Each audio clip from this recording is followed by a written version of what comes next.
Okay, hello everyone and welcome to this webinar that Superyacht Times is hosting on behalf of the Balearic Yacht Show 2021. The topic of this webinar is design trends, where we will be discussing some of the latest developments in yacht design with two famous designers and famous shipyards. I would now like to give our guests the opportunity to introduce themselves. May I start, please, with Cristiano Gatto? Yeah. Hello to everybody. I'm Cristiano Gatto. The firm is Cristiano Gatto Design Team. Sorry, it's not very fashion or very.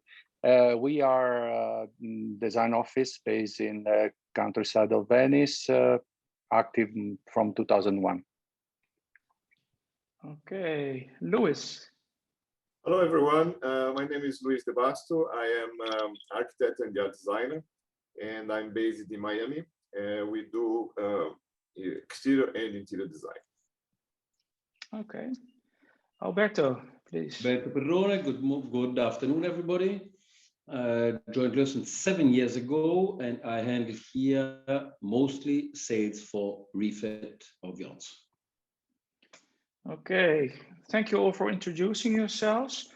Now, obviously, we're in an interesting time right now as we're approaching, hopefully, the end of the whole COVID-19 pandemic saga. We always have to be careful before we'll say that it's really over. I had a quick look at the sales of what has happened since 2019 and then the pattern through 2020 and up to the latest months. And I will now briefly share the slide with you. Let me see. It's always an interesting one. Oh yeah, start to share. There it is. Hold on just a second, please. This is always a bit of a challenging one because with each of these programs, it's different. Yes. That is always the problem. Hold on.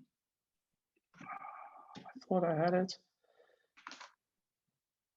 Well, anyways, I cannot find it right now. Sorry about that. But what I saw, and I think you can recognize the pattern in the market, that the first quarter of 2020 actually started very strong, stronger than the first quarter of 2019. Then we saw a huge dip in the second quarter, a very strong recovery in the third and the fourth quarter of 2020. And then this year, first quarter was still strong.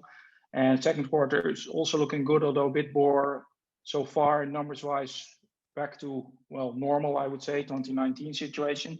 So we've seen the super yacht market come quite strongly out of the deep impact of COVID-19 that happened before the summer last year. And I saw that the used sales in particularly rebounded very strongly. And I was basically looking for, if you share the same sentiments that the market is really recovering very fast for you. Are you seeing very strong demand now following the impact of COVID-19?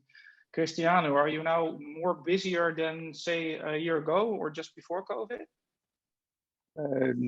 Let's say that we continue to be busy, luckily. But yes, it's true that the demand of having the yacht ready for the season that is already started in the Mediterranean Sea, growing from end of the last year.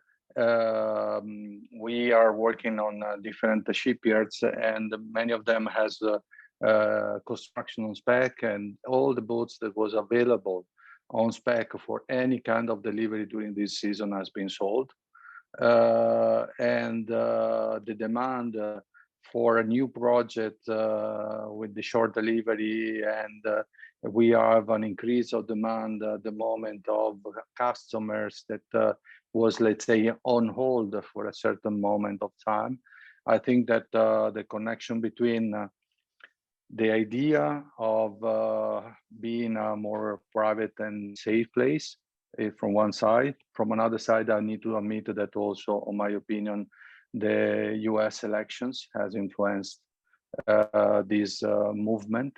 The two things together, it was working synergically, and the result was that we have an increase of request of vessel also for 2022-2023.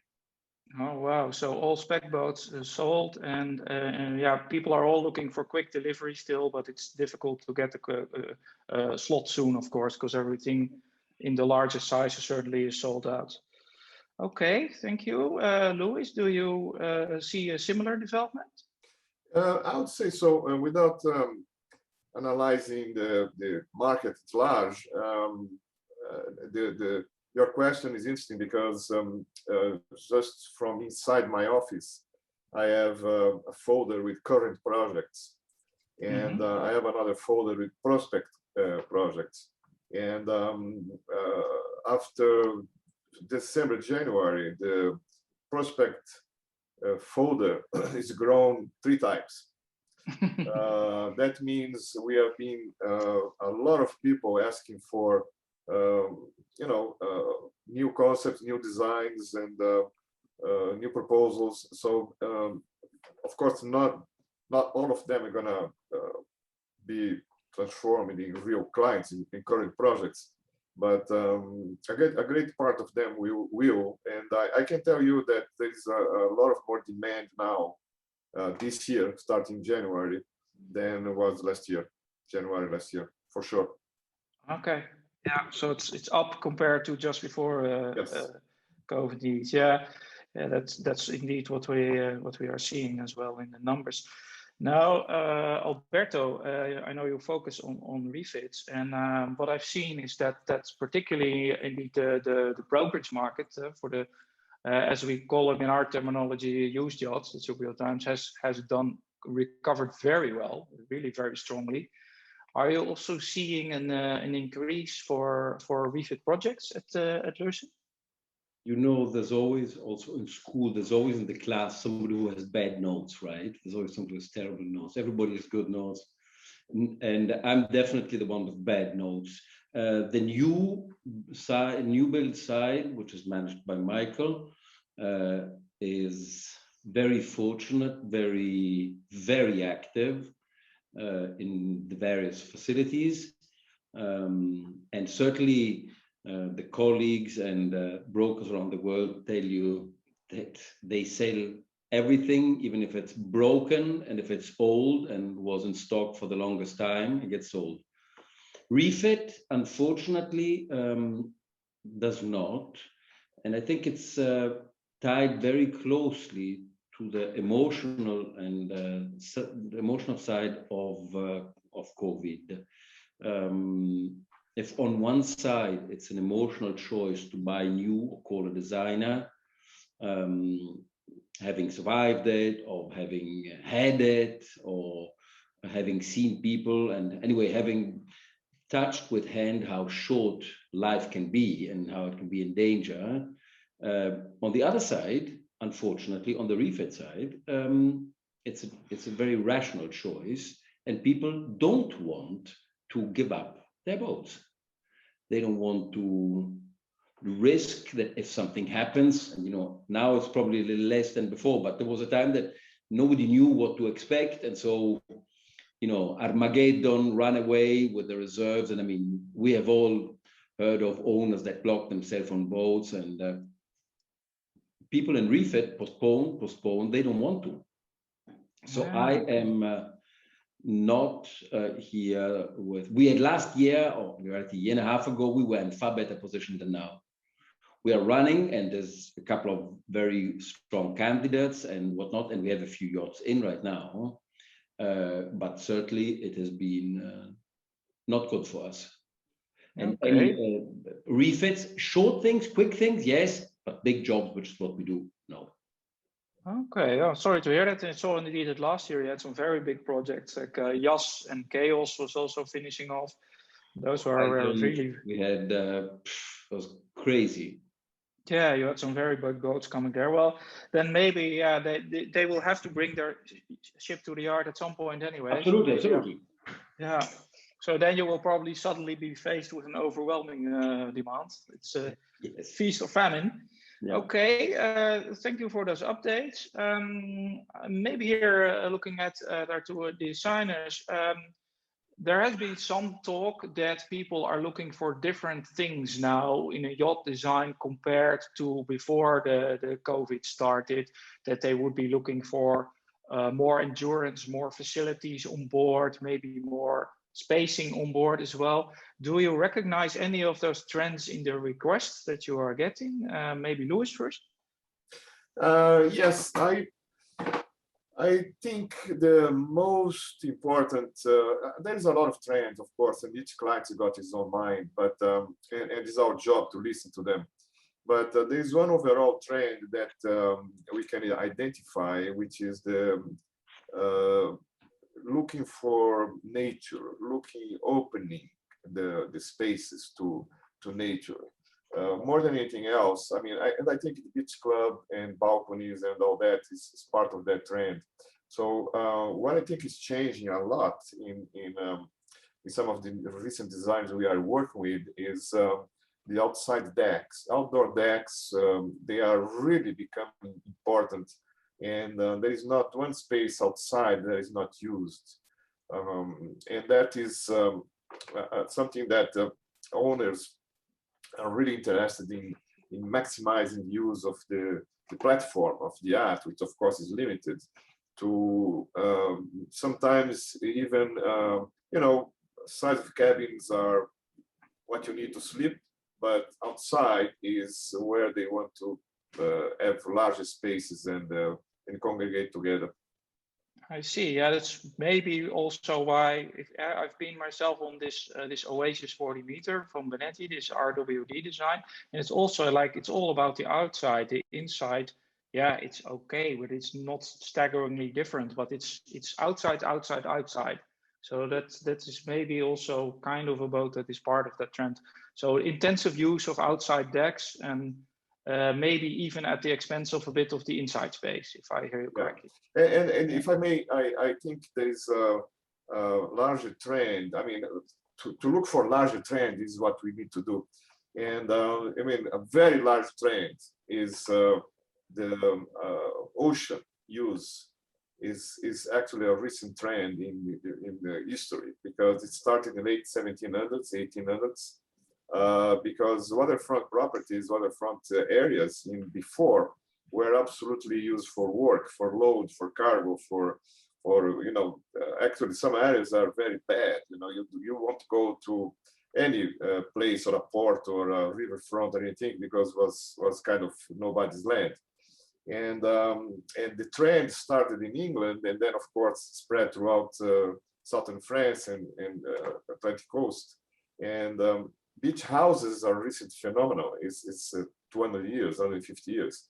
Of course, in antiquity, there is some use of thalassotherapy in Greece, etc. But the recent modern history, and then of course yachts came a little late. And if you remember, yachts were closed on the transom, outside, no contact with water. I mean, up there, and then suddenly start opening, contact with water. So we are following this trend of people getting close to the water, first in houses, in beaches, now in yachts, and slowly opening more and more and more, following. I think yachting is a little late into that because we are recent. There's just 50 years of yacht history, if you really look at. And I think these trends are going to keep going. Okay, so more and more open to the outside. Is this? Would you agree with Luis, Cristiano?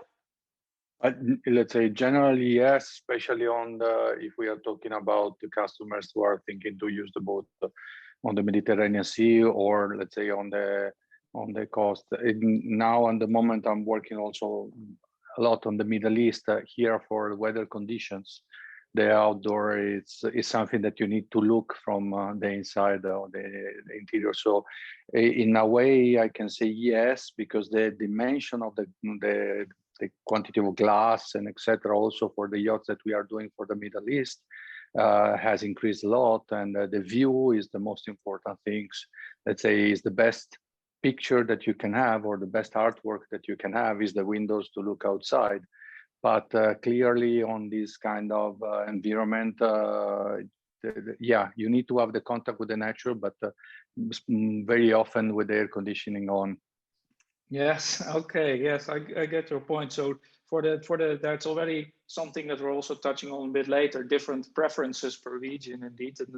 And for Middle East clients, often a lot of enclosed space, but they do increasingly value the view outside to see the sea. Okay. Indeed. And Indeed. is there not like a technical limitation on the amount of glass you can use in terms of what is still safe, also for navigation? Aren't we running up against those limitations already? What do you think? I will say that the modern way to utilize the glass as a structural elements, because can be a structural element, allowed us to improve the quantity and, let's say, and have it in an easier way on board. We have some, of course, some limitations connected to the regulation, especially for some areas like the glass on the bow areas or things like that. And now it becomes quite a trend.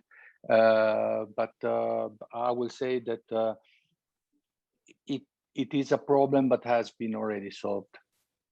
Okay. Alberto, I was wondering, I know that at Lürssen you design like ready-made proposals for yachts that are on the market. I think you did it for Valerie, if I'm not mistaken, and maybe some others as well. Are there any particular trends that you are currently seeing in what people demand in refits? Is there some change that they always want to the boat if they bring it for a refit? I must say that I am happy and horrified that there has been a leak of information, because in reality, we should all be dying if we know this kind of stuff. The truth is, yes, when we know that something goes on the market, if and when we were less busy, we have asked designers. I'm embarrassed because I have two celebrities in front of me and I haven't asked them yet. But if we know that somebody, especially the original designer, to prepare some of the obvious trendy designs, that features that would be requested in 2021, and so that when the brokers approach and say the owner, the new prospect wants to have this or this or this, we actually already have it in hand and with a rough figure. What my esteemed colleagues here said is exactly what people ask.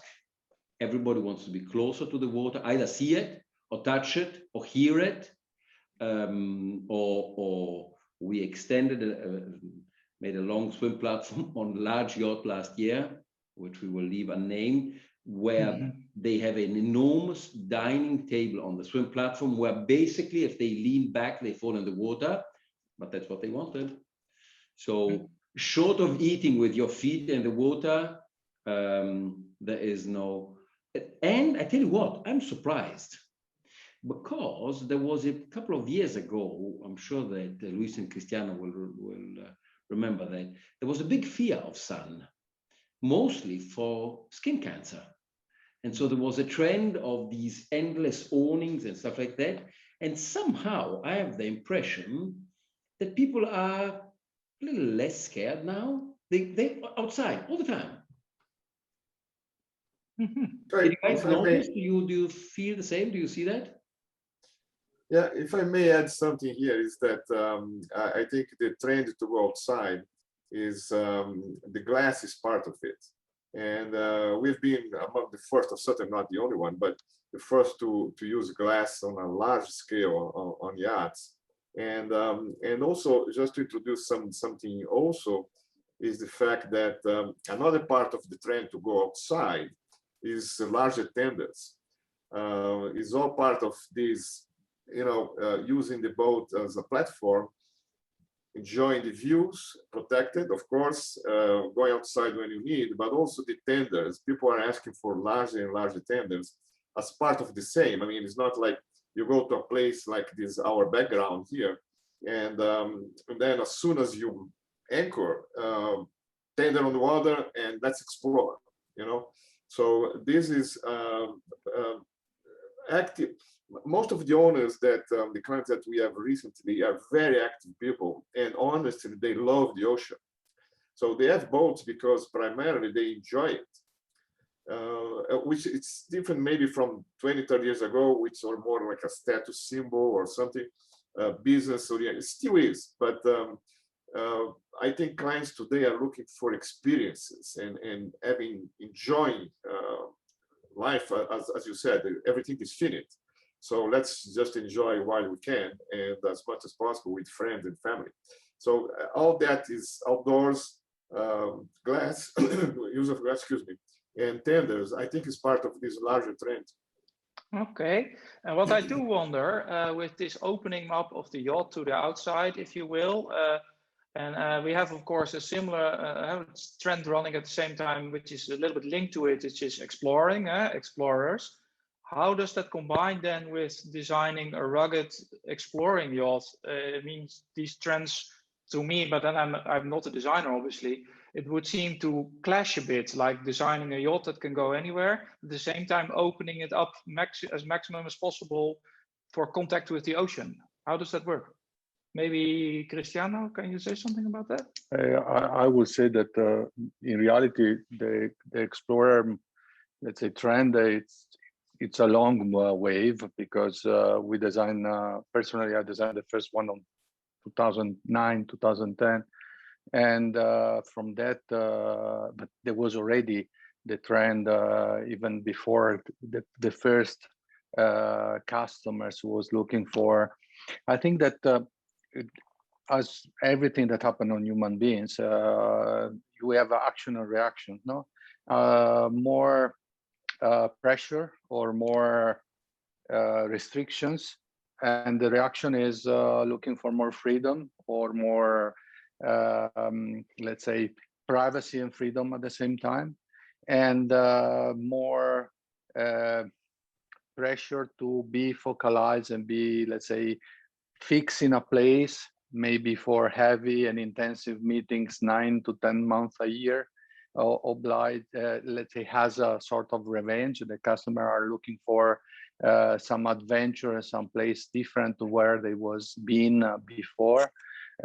We saw that the trend to be on the fashion place has a bit lost his appeal, and the research and discover and being a different place that everybody has been before, it's a new things that coming from few years now.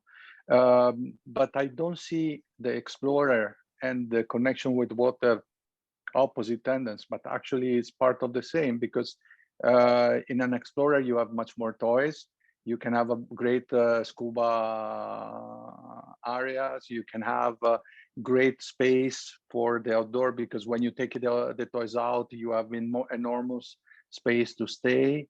So I think that is coming from the idea to have, I would say that if you remember, there was a very old project of CRN that was a F100, and was long time ago, and was from a man who was in love with the sea, and he wants to have all his toys and his comfort when he's not sailing, but in any case have all these things close to him. I think that what we are designing now is not very far to what was the F100 that was. I was almost a kid when it came in the water. So I don't see this one like a really new trend, but I will say that more people are discovering that the pleasure to stay on the water and close to the water.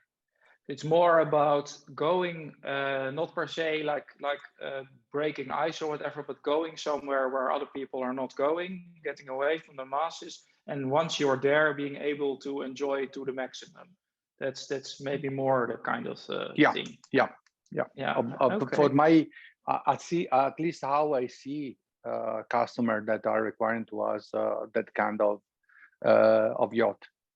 Yeah, okay. What I'm wondering also, we saw in our statistic data in our SYT IQ system, we saw lately a big increase in, well, I would put it between brackets, small explorers up to 40 meters, so to say. And we know that several shipyards have started up models of this kind as well. You have the Benetti Beyond, you have also in Turkey, the Bearing Yachts people, and there are more. Do you also see more demand in your practice for what I will name, for lack of a better word, pocket explorers? Is that something that is happening? Luis, maybe? Yes, it's kind of interesting that you mentioned that, because until you mentioned, I didn't notice it. But now that you call attention to it, is a fact. I just going back a little bit, talking about explorers.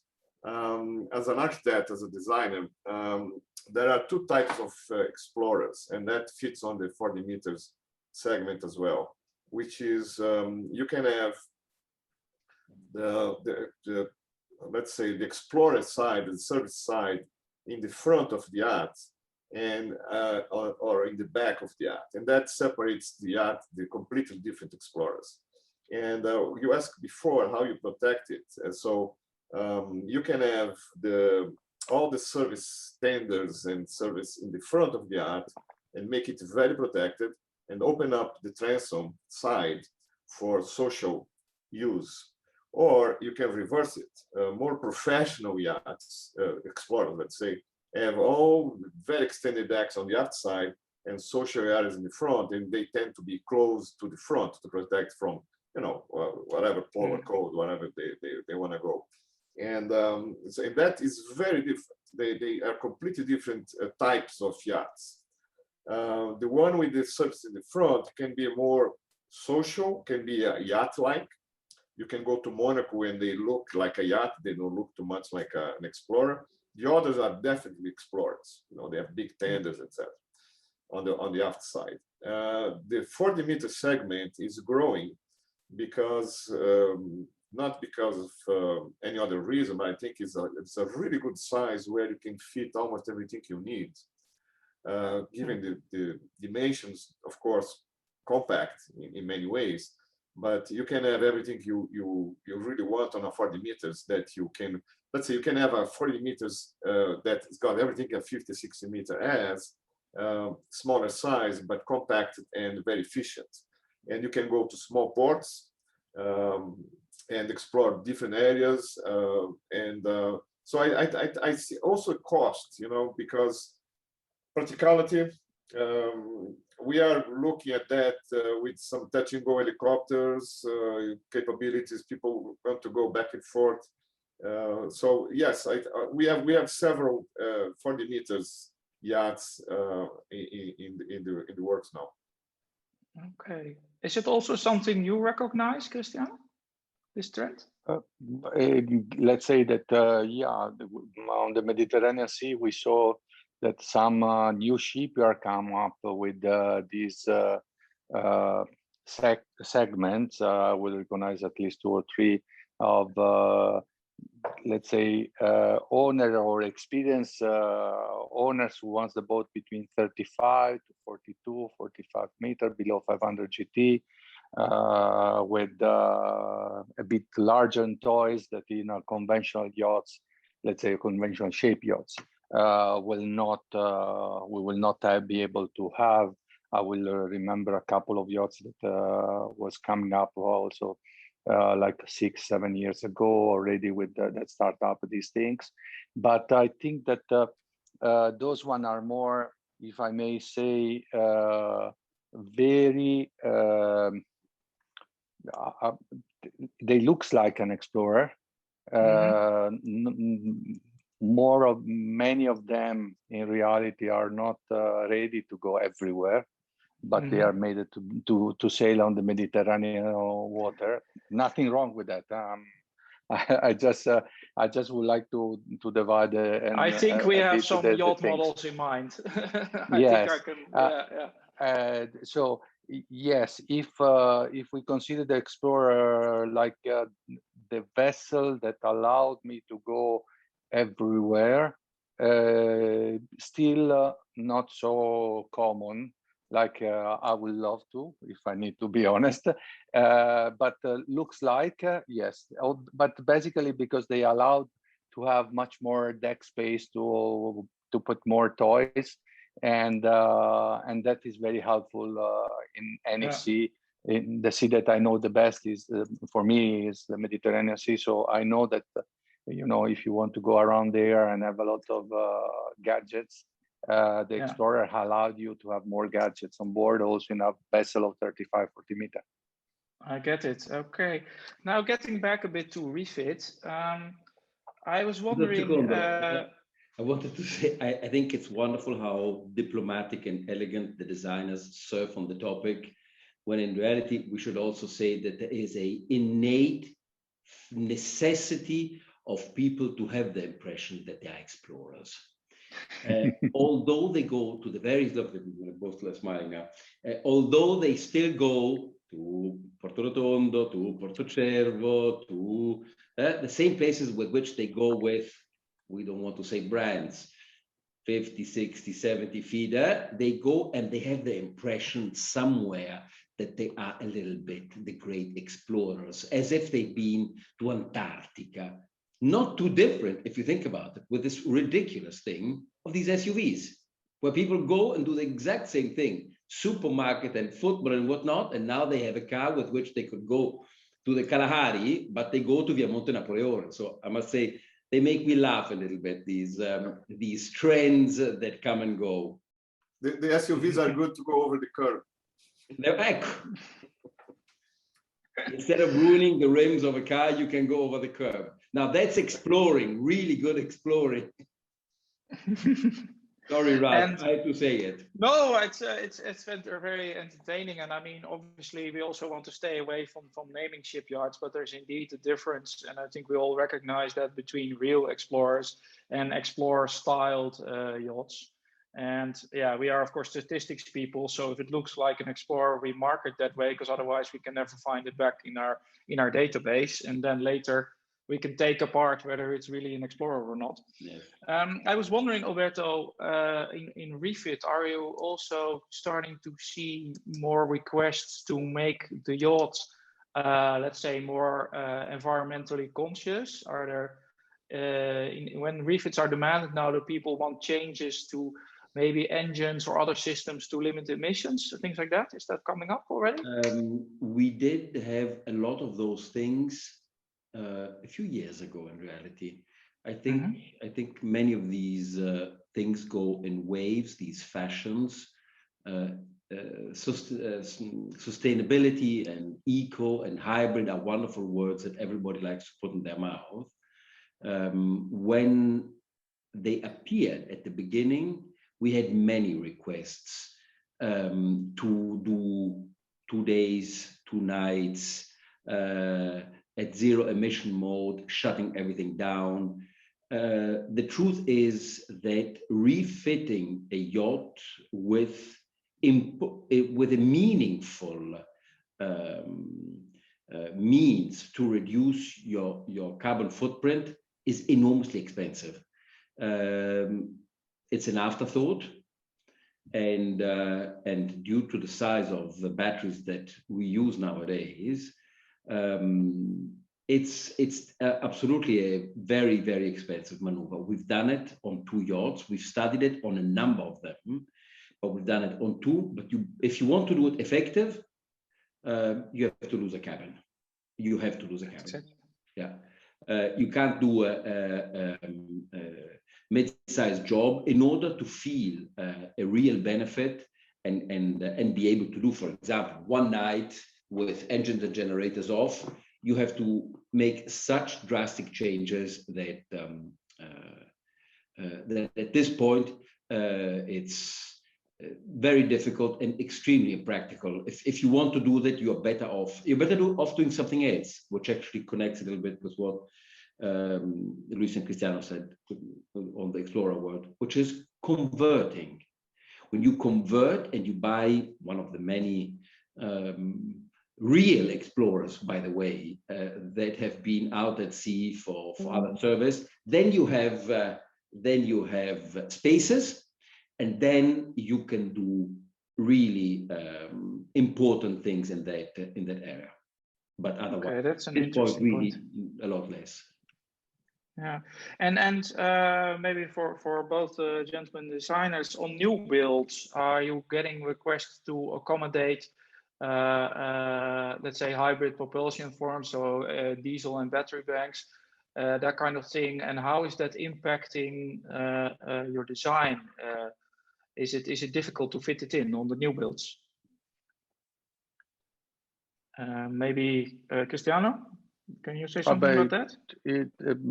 Let's say, luckily enough, we start the collaboration with Ethan on that project. Of the first one for me was the project with the name was Home at the end of the delivery, yeah, it is quite interesting. It's challenging, but also I think that is one of the best way to be really in contact with the sea. I need to admit that I was a bit skeptical, if I need to be very honest, at the beginning of the project, because I was not seeing the logic of it. I always try to find a logic out of the things, and I was not seeing the logic. But I changed completely my perception when I sailed with that 7-8 knots and zero, let's say,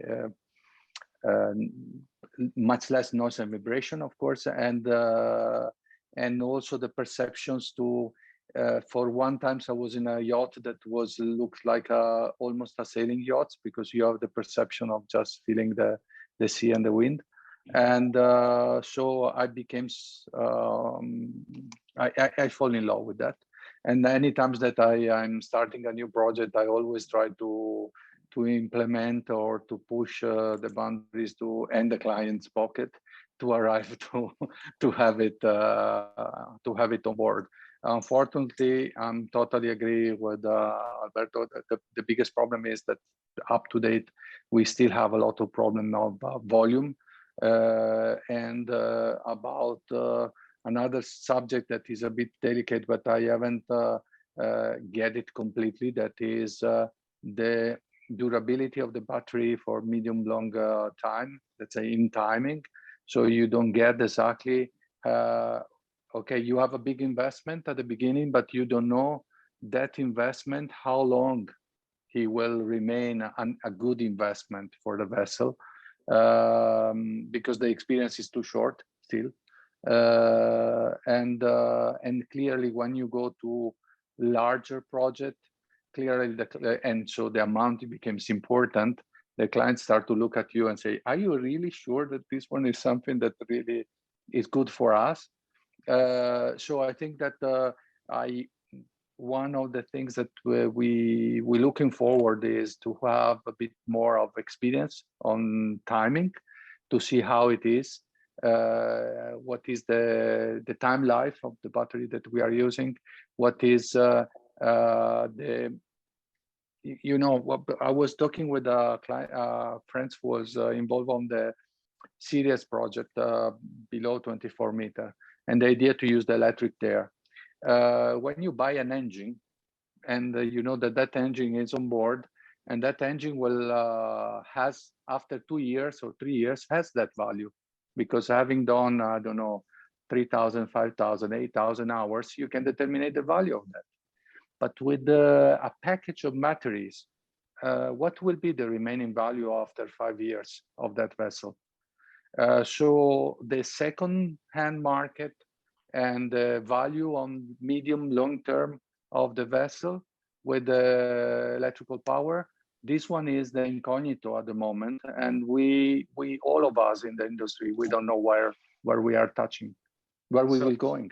It's a steep learning curve still, and we'll have to see indeed how these the technology evolves. We don't know how these yachts will do indeed when they come on the brokerage market. Now, I was wondering something when I was preparing this. I know Cristiano, but also Luis, you also design buildings on land, interiors, houses, hotels also I saw with you, Cristiano, and Luis also apartments, houses. Do you have any crossovers from people that you design a home for that they want a yacht interior from you afterwards? Does that happen? But to me, happen very often the vice versa, that from the yachting, clients from yachting or friends that are on board of yachts, they are looking for something that goes also on their houses or let's say on their properties and etc. We are very, let's say, much more connected to that part. So from yachting to residential, than not from residential to yachting. Okay. Personally. And you, Luis? I would say exactly the same. We have several clients. The houses we did are always from yacht owners and friends that have been on board, and then we do the houses. And usually it's kind of a spoiled designer, because usually they are really beautiful houses, large, challenging, beautiful things to do. You know, so you know, it's almost like a yacht approach. And what yacht owners like when you design homes is the attention to detail that I think is inherent, is part of the yacht world.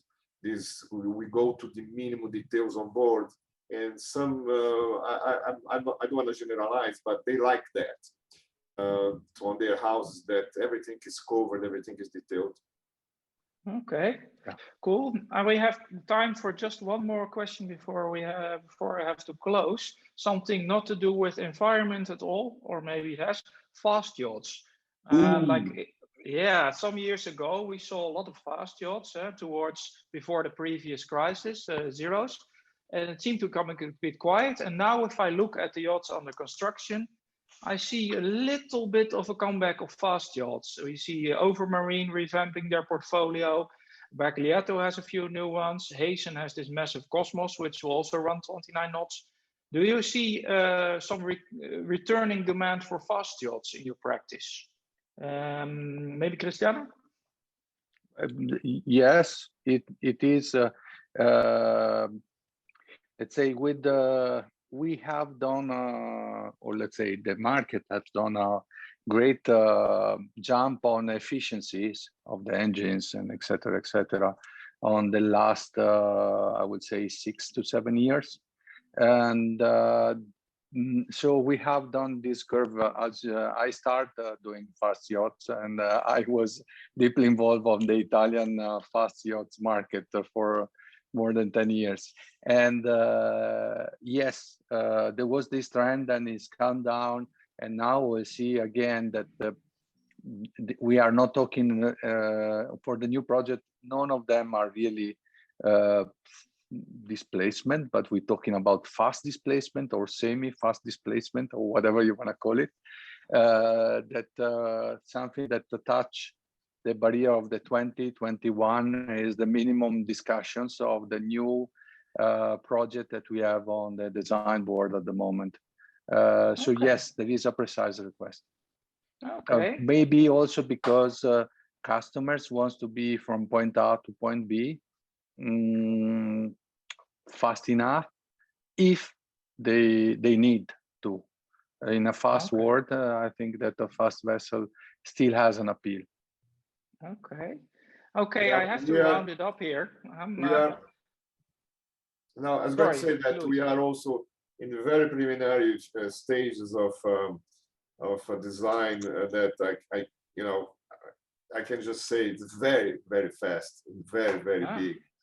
And but you know, the use of a yacht, a very fast yacht, is completely different.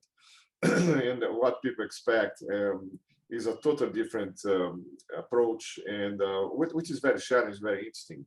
lightweight and speed, and the use of the yacht it makes you rethink a lot of, let's say, usual approach we have in explorers. Fast yacht is completely different. It's the other opposite, and at the same time, it's very challenging, very interesting to dive into this kind of world. It's very nice. I like it. I love it. Okay, well, good to hear, and I hope that the project turns to fruition. At this point, yeah, I need to end the session. I still had more stuff, but I want to thank you very much for your participation. Cristiano Gatto, Luiz de Basto, and Alberto Perrone da Zara. And thank you, and speak to you maybe sometime in the future again. Thank you very much, gentlemen. Fantastic. You're welcome. Thank you. Thank you. Thank All you. the best. Ciao, ciao. Ciao to Thank you. everybody. Ciao, ciao. Thank you. Ciao. Bye.